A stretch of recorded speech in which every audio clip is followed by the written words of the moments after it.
No. Hello, everyone. Thanks for joining for the last session of the day. And we have Kashif Raza from Crypto Qanun.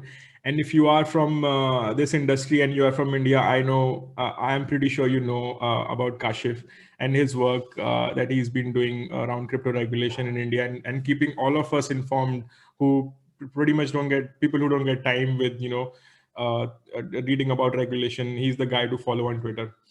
So the session will be very conversational, and we will just ask a couple of questions to Kashif, and I won't stop him if he wants to go very deep in the answer, and if he wants to just answer on a surface level. No pressure, Kashif.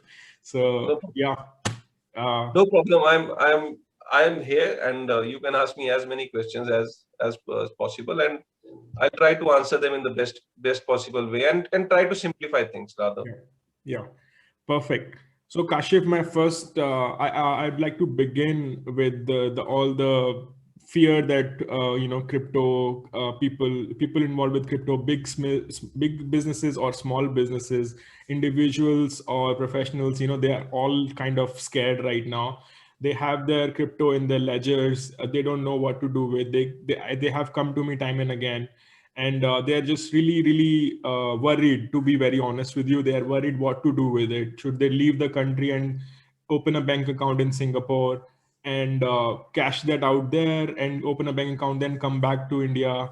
Or like what should they do? How should they go about their crypto holdings? So, so this is one question I think most of the people they ask me, and even in my own family, my siblings they also ask me this question. So they say, "Bhai, that you had pushed us to invest in crypto. Now you tell us the exit strategy." So this is the same question which you have asked me. Yeah. So Anupam, first of all, if you are aware about the development which happened yesterday, Yeah. right? So there were two parts of the story. One with the story which was before yesterday event, what happened yesterday, and after yesterday's event, things have actually changed, right? So yesterday, so before yesterday, what was happening that many media outlets were trying to cover crypto or the regulatory space in such a way that they were saying that as per their sources, India is going to ban cryptocurrencies. India is going to pass an ordinance where they plan to ban the cryptocurrencies altogether, right? India is planning to bring a bill. India is planning to bring an ordinance. So when you used to go and ask these media outlets that from where you got this information, so they'll just turn up and say that as per their sources. We didn't knew what kind of sources they had, and their sources were right or not. But yesterday, what happened that at CNBC in the evening, there was this town hall. There was this session which our finance minister was there as a guest, and CNBC guys were asking questions from the finance minister, and there was one question which was directly focusing on the cryptocurrencies. Now, finance minister is the biggest source. If she is saying something, all the rest things come to rest. So all the FUD, all the fear, all the doubts come to rest after yesterday's interview. So maybe if you would have been doing this event, maybe say day before yesterday, my answer would have been something else. But since yesterday event has happened, so my answer will be focusing after, it has changed a lot. The answer will be the reflection of what has happened yesterday. So what happened yesterday, let me tell you to your audience if they are not aware of. So yesterday what happened that when the question of cryptocurrencies was asked to the finance minister, by the way, you can also put in the link of that video, maybe Anupam, maybe after the this event gets over, maybe you can put the link of the Twitter handle or Twitter where we have published that video, that interview of the finance minister. Yeah. So what happened yesterday? That finance minister has clearly said a couple of things. She said that yes, after the Supreme Court case, government had taken this on priority that they will bring some regulatory framework around this space. So they were already in discussion with the Reserve Bank of India, number one, and the Reserve Bank of India will be responsible for bringing the official digital currency, number two. And anything related to cryptocurrency also will be governed by the Reserve Bank of India. and many round of discussions have already happened with the Reserve Bank of India, right? And the whatever the Reserve Bank of India will be proposed, that obviously has to be approved by the cabinet of ministers, right? The cabinet has, so that shows that some media outlets which were claiming that the cabinet has already approved the ban, now the ban is imminent, that news is now wrong. That shows that that news that was showing that cabinet has approved the ban, no, it has not happened, right? So that's the first good thing which turned out from the yesterday's interview. Number one. Number two, she said that in spite of all these developments and all these things, India wants to keep a window. India wants to retain a window where they want to allow all the possible experiments in the crypto space. So in the interview held yesterday, she said that in that India wants to provide an interview or wants to provide a window where they want to allow all the experiments possible in crypto space. So that again, that's a very important thing. Number two, she said that uh, India wants to take a calibrated approach. So a balanced approach, India is planning to take a balanced approach. So that is again a very important thing. Number three, she said that technology is growing at a much faster pace. It is growing at a rapid pace. India cannot pretend to say that, okay, fine, we want to accept this technology and we don't want to accept this technology, right? So we cannot pretend not to accept the change. So that is again a very important thing. Fourth, she said that India has led the fintech space. India has led, the fintech space. The classic example, the world is acknowledging our efforts. The classic example is UPI and RuPay. UPI, it's being taught as a case study in Oxford, Cambridge, and US think tank and all the developed nations are thinking about it. That were they sleeping on this? I mean, how India was able to provide banking solution to the unbanked through a simple interface called UPI, through internet and smartphones, and RuPay, which broke the monopoly of Visa and MasterCard. So world is talking about RuPay and UPI. And so in the same spirit, Nirmala Sitharaman, our finance minister, said that they want to lead in fintech and payment solution space in the payment dunya, she specifically said. Again, a great sign. So this shows that yesterday's interview, the feeling is that she might take a balanced approach, though she has categorically said that no, this interview should not be taken as a clue.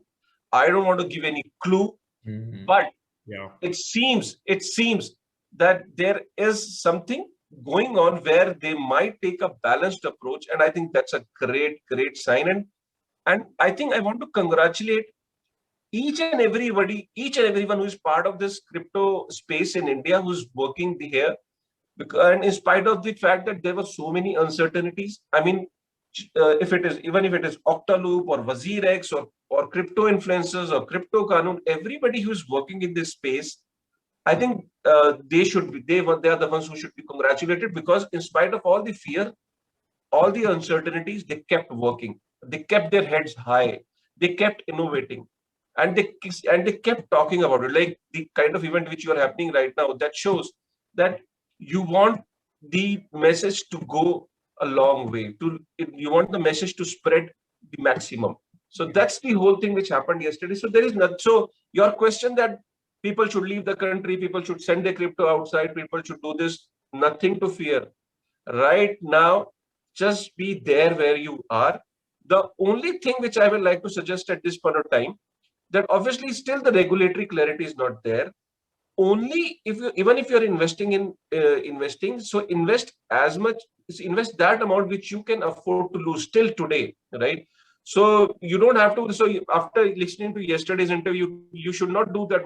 That you should go back and sell your jewelry and take all money and put it in crypto. No, take crypto as a normal asset class. Try to identify how you want to diversify your investments, and place crypto as a part of your strategy as a diversified asset, and do not invest more money than what you can afford to lose, right?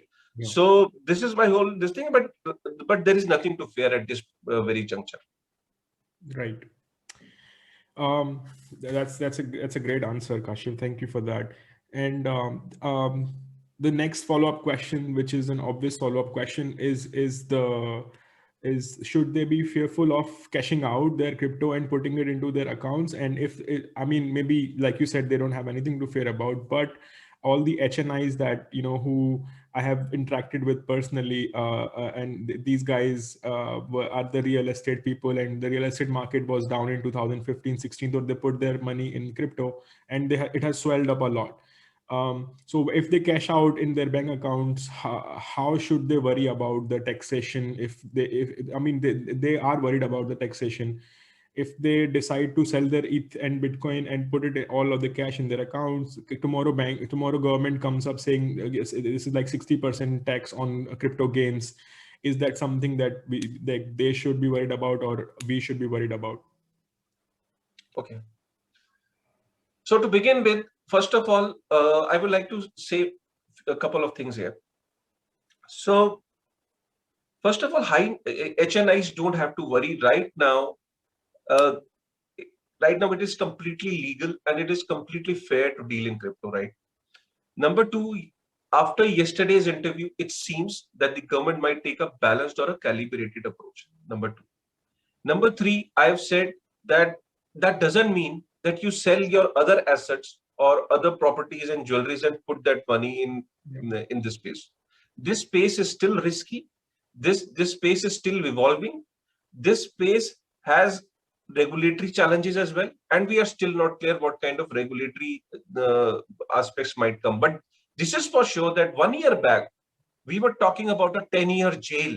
Let me tell you, we were talking about people will be thrown into jails and they will be put behind prison for 10 years. I mean, now we are talking about a calibrated approach.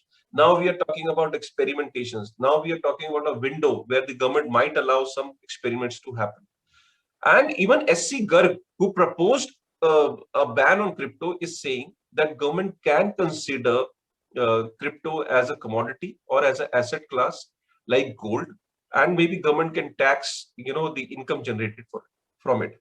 Yeah. So as far as the purpose of taxation goes, so if today somebody sells crypto and takes money in back into the account, so when we come to income, so there are two kind of incomes, right? One is business income and one is trading income. So if somebody was invested in Bitcoin, say in 2017, and now he wants to sell the Bitcoin in 2021, so this is like after 4 years, if the person is selling the Bitcoin, so it will be treated as a long-term capital gain, right? So because the person had bought something, hodled it for 4 years, and now wants to redeem it into INR.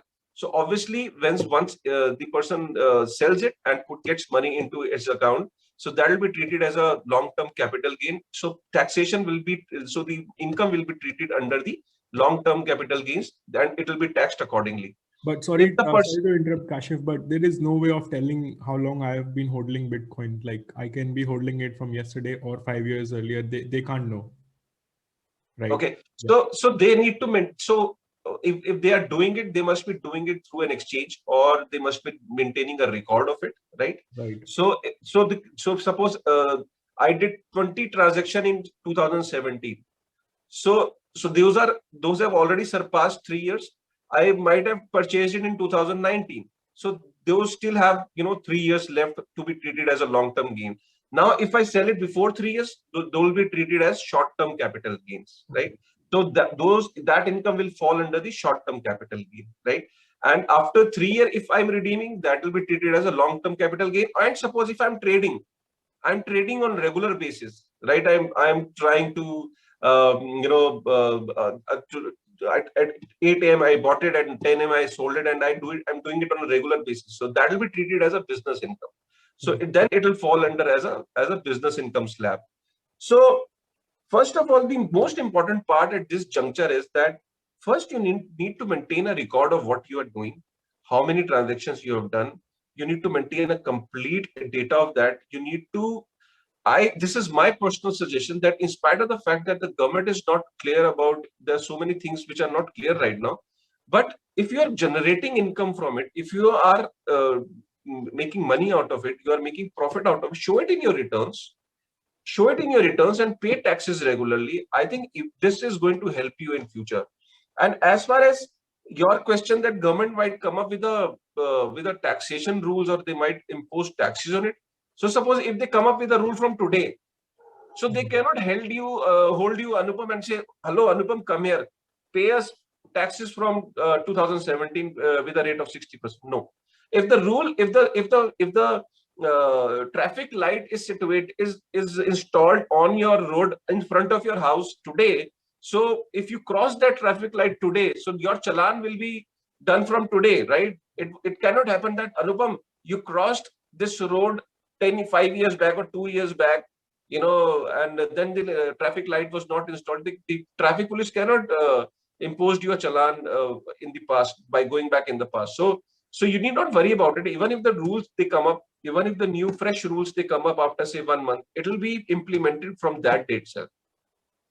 Perfect. Yeah, that's a relief. But again, not such a relief, because there are so many crypto transactions that people are doing. I'm pretty sure they're not keeping track of it. And for instance, most of the time, what happens is, like, instead of generating a crypto gain, as in like appreciation of Bitcoin, they are also getting income from other sources from outside of India in Bitcoin, and they're selling Bitcoin in India. So that is another, something to think about. And probably you would, of course, advise everyone to keep that also in records, right? All the incomes, including airdrops, including staking, including lending, trading, and selling through NFT, right? So all the income tax. When you say income generated through any mean, legal or illegal ways. So even if you kidnap somebody and you got a ransom, that income is taxable. Yeah. Okay. Right? Yeah. It is not income tax perspective to figure out that this income is legal or illegal. For that, there are different bodies. There is ED, there is police department, there is crime branch, there is CID who will say, okay, fine, this income which this person earned was legal or illegal. Income tax job is to get, okay, fine, this guy got an income, I need tax on that. So any income like today, airdrop, staking, lending, P2P, peer-to-peer, or trading, any income in crypto, if you are earning, you need to maintain a record of it. And this is not an excuse that people are not maintaining. People were not maintaining record. There is no excuse in that. Law does not excuse you for that. Law says that that you as a citizen has a responsibility to learn law of the land, to understand law of the land. Right? It is your due responsibility. You cannot come back tomorrow and say, I didn't knew this. Yeah. Right. So my suggestion to everybody is to maintain records and to be responsible for your actions. And wherever you have earned profits, get in touch with a certified CA, sit with them and discuss your income and pay taxes accordingly. Interesting. Yes. Yeah, I mean, it's ironical, Kashif, because a lot of people bought crypto during demonetization were to avoid taxes. But like, a lot of people buy crypto to avoid taxes. And so some people want to get paid in crypto to avoid taxes. So these are the also functionalities, you can call, of cryptocurrencies, that they are pseudonymous. Some are completely anonymous that government even wants to find out. They cannot find out that I hold Monero, how many Moneros I hold. So back in the 2015-16 era, government had raided the cryptocurrency exchanges at that time. How likely do you think is the scenario in India? Because in the US also, Coinbase was forced to give all the records to the US government of all the transactions that had happened, and who were the users who were doing 100 crores over. Like there was a threshold, and Coinbase had to not leak, but like had to voluntarily give that data to the government, saying that these are the records of the people who had transacted of, like, say, $1 million per month.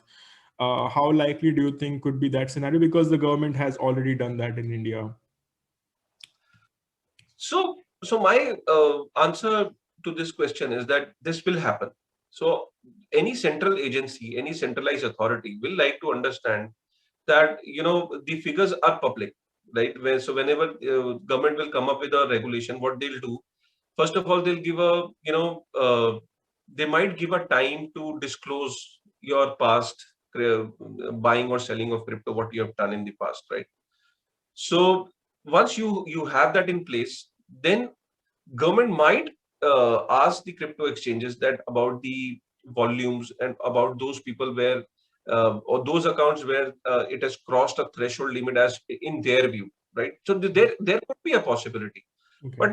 But what I'm saying here, that if you as an individual, as a responsible citizen or as a responsible individual, you already know the income tax slabs which are there.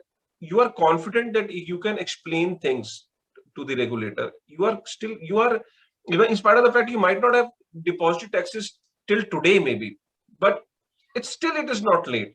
Maybe in this 2021, you can sit with your chartered accountant and figure out how to that I have not deposited any tax on my gains till date, but I want to do it.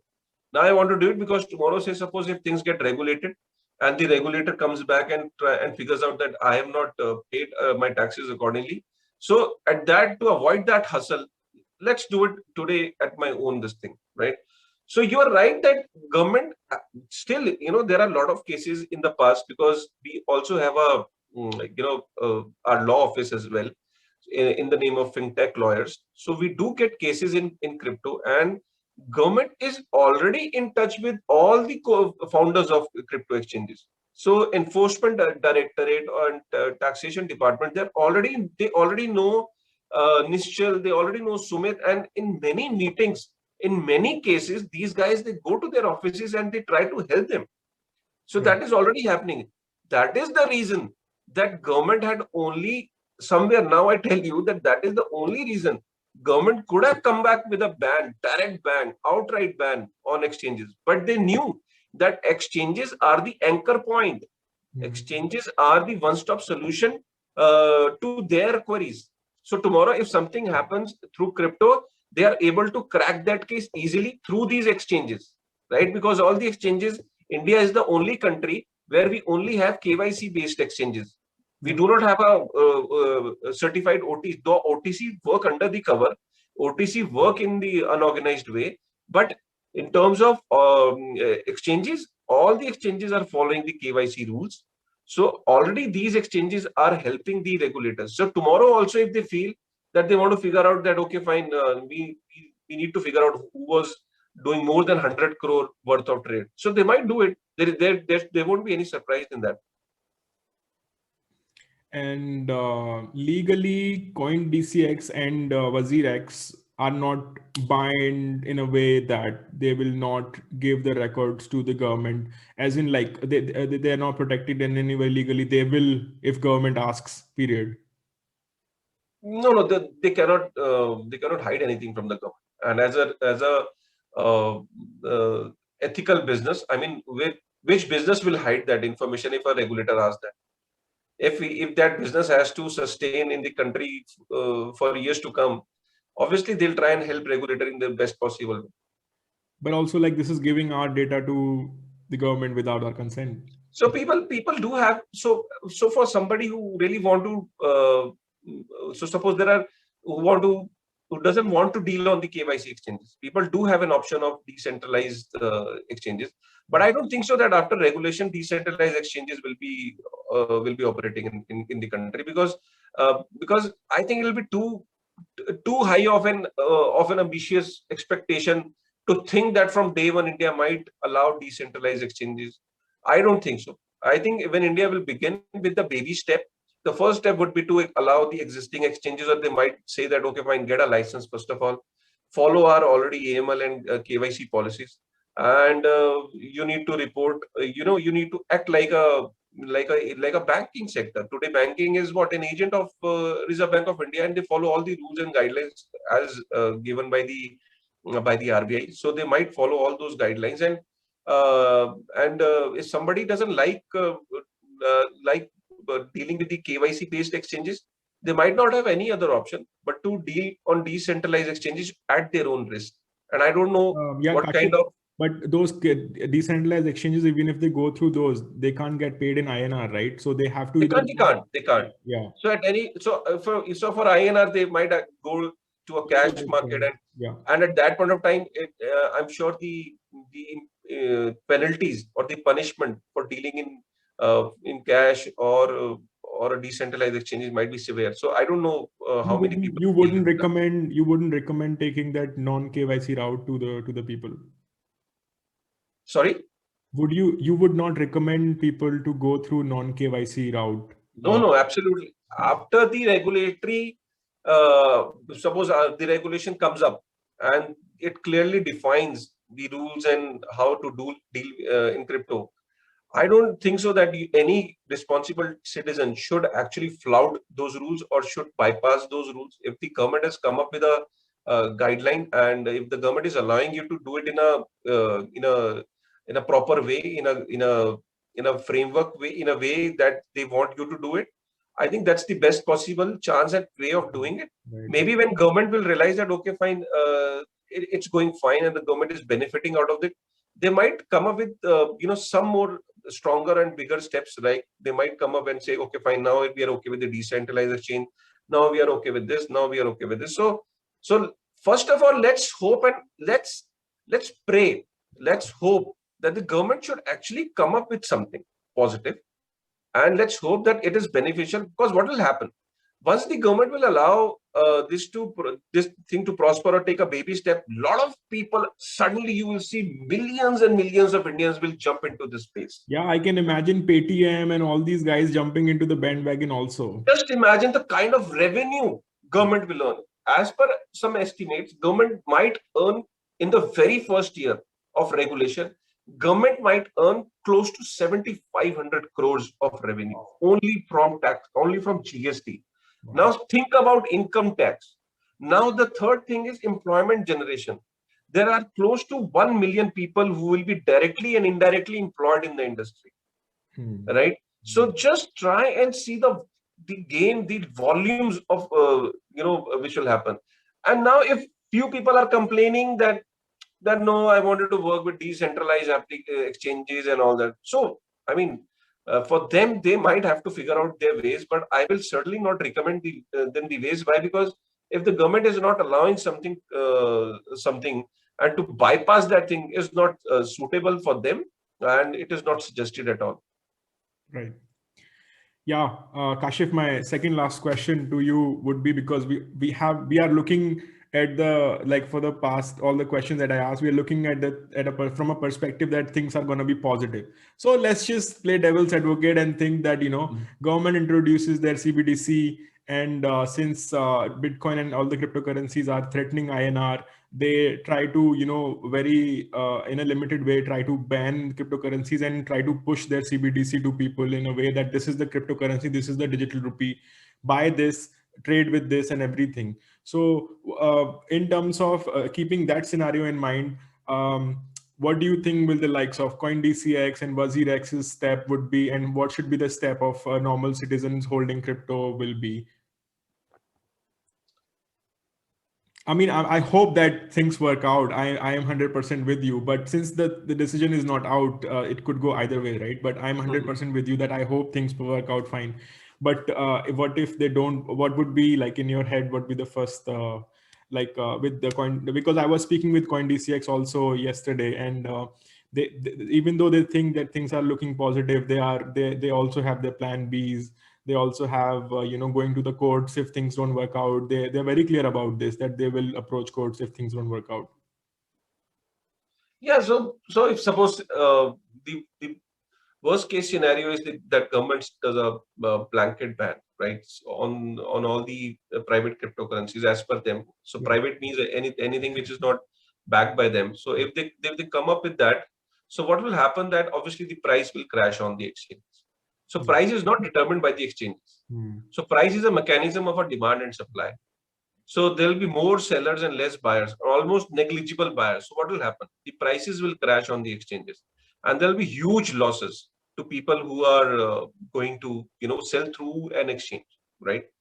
So yes, there is a risk involved in that, and as far as, so if you see WazirX and CoinDCX, they only run an exchange. They only run a mechanism of there is a they are only a platform of allowing buyers and sellers to meet at their place, right? Exactly. And a custodian of their crypto, right?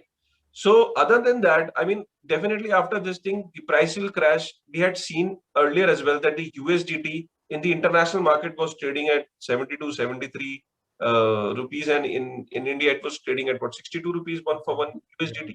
Yeah. So things can go weird and there will be huge losses. That's the reason I'm saying that yes, if you have something existing, just keep it there, right? Nothing to worry.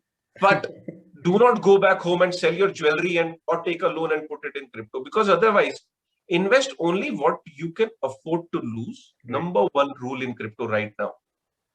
Yeah. Invest what you can afford to lose. So even if you lose a portion of that, it's not going to affect your lifestyle. So suppose it should not happen that, oh my God, everything has gone in crypto. Now I don't know how to live my life. Now I don't know how to eat my dal roti or a bread. So first golden rule is that, because this is a fact, I cannot give you an answer that no, Nischal will help you or Sumit will. They cannot help you. They can only allow that exchange to operate till the time government says, okay, 90 days period is there to dispose of your crypto. Now, government has to tell what is the way to dispose of. They have to come up with a plan that, okay, fine, these are the way of disposing it. Or you need to go to a bank, or there is a price which is fixed for BTC, LTC, Ethereum, or Ripple, or and you need to tell us what kind of crypto you are having. SBI will decide what rate they will give you. So can it? Don't. That's the worst case scenario. That's the worst case scenario. So yes, that's the reason that this space is risky. This space is still evolving. But after yesterday's interview, I am hopeful, and not just me. The entire industry is hopeful that the government might take a calibrated approach, might take a thoughtful approach, might take a progressive with a progressive attitude. I think things should turn up well. But yes, you have actually asked a very right question, that what if there is a blanket ban? Yes, if the blanket ban is there, the prices will crash. People won't understand that how to get their money, and people will go to cash markets also. There also they will not get the premium, because when they will go to somebody and say, okay, I want to sell my crypto in cash, he will say, I can only give you the rate which is there on the Indian exchanges, right? Yeah. So he will also try to get the most of that situation. So they will be selling their USDTs at 62, 60, something like that. Yes. That scenario, that thing. Yes. So things will be weird. Things, and we have kept telling the government that 3 billion is the 2.5 billion is the volume of WazirX, and similarly, if you consider other exchanges as well, so there will be huge losses to people if the government does a blanket ban, because now there are already 7 million people in this space, and so more than 100 crores of business which is there on the exchanges for monthly business volume which is happening. So I think the amount of losses will be huge if government does a blanket ban, because in 4 years this industry has grown multifold. So if government should have done a blanket ban, probably they should have done 3 years back when the industry was very small, right? Which they did. Now it has which they did also, no? Which they did. Yeah. But it was overruled. Yeah. It was overruled. So there it was a ban on the banking channel, right? Yeah. But holding crypto was not banned, right? Or dealing in crypto was not banned. It was just that you cannot ban through the entities of RBI. So entities of RBI is the banking system in India. Makes sense. Perfect, Kashif. Before we wrap up, like last question from my side, Kashif, would be, can you tell us your journey into crypto and what you were like? You in the beginning, you suggested you were not into crypto, and how it began, how you got into it. Just very briefly, if you could tell the audience, and that would be great. Yeah, so I personally have a sales and marketing experience of close to 17 years of experience in marketing and sales. And I worked started my career from FMCG, and in 2004 I used to work with a B2B selling platform. So it was an internet based platform. Then I worked with FMCG. I've worked with bottling plants. for beverage companies. Then I worked with the media company for the past 1 decade. So I worked with the best of brands, best of channels in the country, and like every other user, I was introduced to to Bitcoin by one of my friend during a train journey, and he convinced me to look at Bitcoin. Then it is going to be the future. I said no, it's a Ponzi scheme. I don't want to even look at it. So don't come to me with this Yeah, thing again. I only believe in hard work, yeah. and I don't believe in all these things. So he said, okay, fine. You don't want to listen to my story. Fair enough. Then a couple of days back again, he told me that, yeah, trust me, this is a very good thing. Just look at it. And then I decided to look at it, and there was this ZPay app where he was showing me this Bitcoin, and the Oh, price was nice. So this was fluctuating. around 2018, 17-ish, It was it was 2016, 16. I think. Okay. It was Right, late 2016 and early 2017. right, right, right. So, and then he convinced me to do that, and I said, okay, fine, let me go ahead with this. And then I did that, and then later on, while I was in this industry, I wanted to learn a lot about this space. So what I figured out, the one area where whenever I used to wanted to understand something, I had to go to the international YouTubers, international media, or international blogs. There was nothing in India, right? So if I wanted to understand in Hindi, or I wanted to understand from somebody who is Indian, right? And if I wanted to understand the legal implications of it, there was nothing available in India Yeah. in 2017-18, right? So there, I think I said, okay, fine, and that was the time. That was the time when most of the scammers were also active in 2017. So there Yeah, was this yeah, pyramid schemes. yeah. There was this pyramid schemes which are going on. There was this multi marketing. What you call MLMs. uh, MLM schemes. MLM schemes in crypto were very frequent. So a lot of companies approached me as well for investing in that. But somehow I figured out that a lot of people were investing in that, right? And then I thought in 2000, this was there in my mind that, yeah, there should be some channel which should actually uh, help people understand this technology better. Otherwise, people will end up losing a lot of money, and people were losing money. And then one fine day, this RBI ban turned up in April 2018, right? 6th of April. Hmm. And so when this ban turned up, so me and my co-founder, uh, we decided to, okay, fine, said this ban has happened today. Let's tell the people what this ban is actually. So people were saying that the crypto has been banned. Like you just said that, Yeah, so a lot of people were saying crypto has been banned, but that ban was actually a banking ban. yeah, So first that thing had to be decoded to people in the and so we had to read that circular. Nobody was reading it. So because since we had this law background, my co-founder, I am a marketing and sales guy. My co-founder is a advocate in Supreme Court and High Courts of India. So he somehow got that copy of RBI circular and things in detail. And then we had written an article on Medium.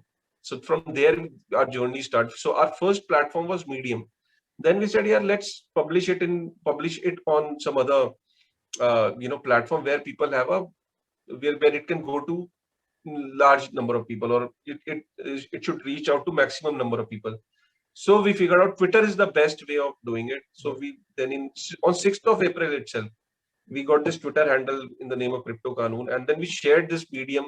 And this article on Medium was first published by CCN. If you remember, CCN used to be CCN, CryptoPoints News. CCN.com. Yeah, Yeah. So that was the first news media which published our article, and then that article became, quite viral during that time. And I think in 3-4 days we got like 500 followers on Twitter, and so it got us like very excited. And then we said, okay, fine. People were asking for having a YouTube channel also. Then I went to YouTube as well, and then the rest is history. right, right. So So it was not it planned at started all. off with you simplifying the verdict, and then and you are still, in the same line, trying to simplify everything Yeah, for everyone. Right. Perfect. trying to simplify because I think the people in the country still want to understand and it is still a nascent. We are at a very nascent stage. People want to understand crypto in a very simplified way. Is it good? Is it bad? What are the challenges? And it will continue to remain for years to come. Yeah. And we will continue to help people in our own ways. And I think let's see that everybody is enjoying this journey. It's quite challenging, and people will remember our effort in times to come. I think that gives a lot of satisfaction. Yeah, absolutely. Yeah, Kashif, I won't take much of your time. Thank you so much for taking out the time and speaking with us. And if people want to reach out to you, I assume Twitter and YouTube is probably where you can find him. But if you want to reach out to him, Twitter probably is the best way. @CryptoQanun, and on YouTube also at youtube.com/CryptoQanun. So perfect. Thank you so much, Kashif. You have a good night. I'll speak to you. Yeah, thanks a lot, Arnav. Yeah. Thank you. Bye.